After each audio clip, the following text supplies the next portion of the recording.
Okay, pag-usapan po natin, ano ba mas healthy?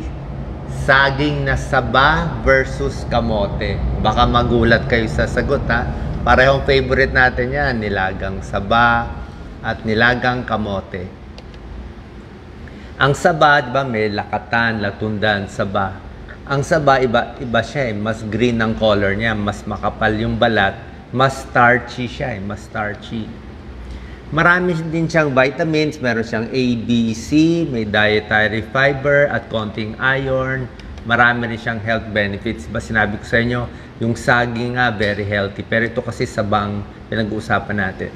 Maganda rin siya sa digestion, sa tiyan. Maganda yung dietary fiber. Kung may ulcer, masakit ang tiyan nyo, pwede to. Pag nagtatae, pwede rin to. Good for metabolism, nagbibigay ng energy. Okay? Mabilis ibaon, maraming vitamin D, boost energy. Pag kinain daw na hilaw, mas maganda mas marami daw mga vitamins, diba? Pero pwede rin ilaga. Prevent stroke, may mga pag-aaral ang saging nakakabawas sa stroke, sa B vitamins at iba pa. Circulation, meron din siyang iron, pampadami ng dugo. Boost immunity, meron din siyang vitamin C.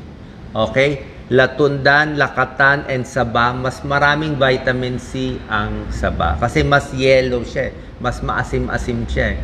Hindi katulad nung latundan, maputi, halos konti lang ang vitamin C. No? Sa diabetes, pwede rin naman siya, medium glycemic index siya. Medyo gitna, okay? So, hindi siya kasing tamis ng mga pakwan o grapes. Ito, gitna siya. Yung patatas, french fries, ang taas nun. Bawal sa diabetes, mag-ingat kayo. Pero itong mga saba, pwede yan, medium. Okay, better yan than patatas.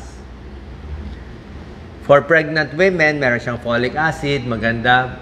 Para sa mga batang mahika, nakita nila yung saging, may tulong sa hika at bawas stroke. May mga pag-aaral, lalo na sa bata. Ano benefits niya? Energy, hangover, yung pagkatapos maglasing, pwede rin yan. Yung mga smoker, gusto mag-quit ng smoking, pwede rin to. Pangtulong sa nicotine withdrawal. Pregnant women, for energy, for heartburn, high potassium, syempre, para sa puso, sa muscle. Diba? Saging, pang potassium siya. So, marami siyang benefits. Huwag din, syempre, sobra dami. Yung sa tamang dami lang. Kasi iba daw merong allergic reaction sa ibang component ng saba. Tingnan natin sa kabilang banda, may laban ba ang kamote? Kala nyo walang laban, pero tingnan nyo, ang kulay niya orange. Diba? Diba sinabi ko sa inyo, mas makulay, mas maraming benefits pag itetest natin kung ano mas marami, saba o kamote. Pareho silang, yung isa yellow, ito orange. Ang kamote, ang taas niya super sa vitamin A. Mataas siya talaga sa vitamin A kasi nga sa kulay niya. Pwedeng boiled, baked, steamed, or fried ang kamote. Pero mas maganda sa atin, kung gusto nyo healthy, boiled mas maganda.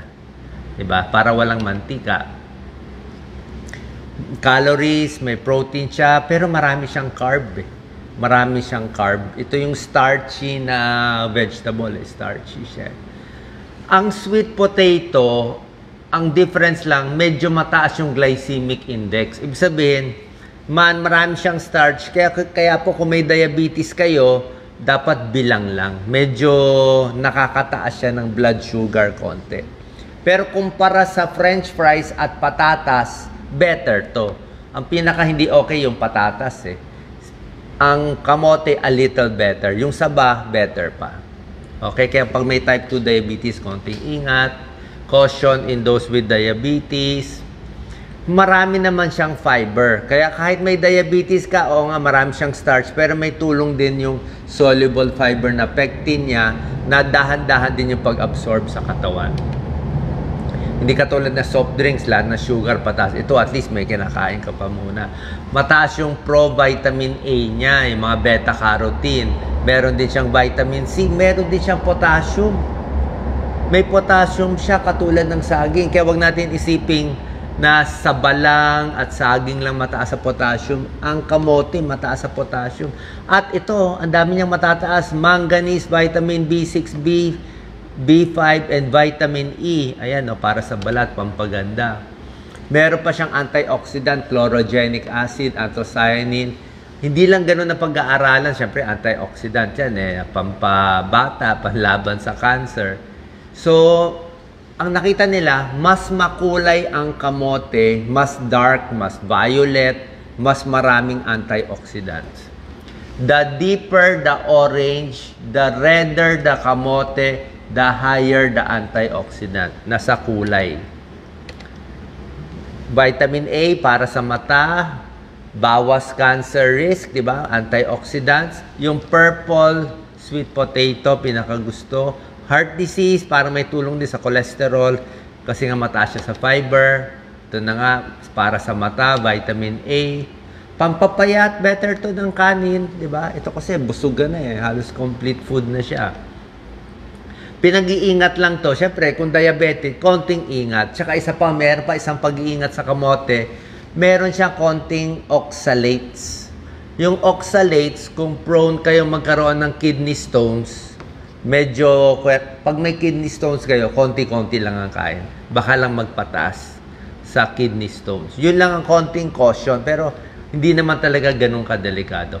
Okay, ito na resulta ng pag-aaral ko. Paglaban muna natin semifinals. Kamote versus patatas. Kamote versus patatas, mas maganda daw kamote. Kasi ang kamote, better pa rin siya for diabetes compared to patatas. Lower GI ang sweet potato. Okay? Although mas nakakabusog itong sa.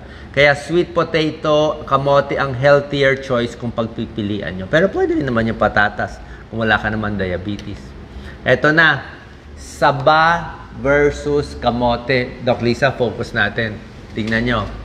Sa calories, a little more calories ang kamote. Fiber, mas marami pang ang fiber ang kamote. Okay? Sugar, mas konting sugar pala siya. Marami rin pala sugar nitong saba. Pero tingnan niyo naman yung vitamin A. Winner talaga siya.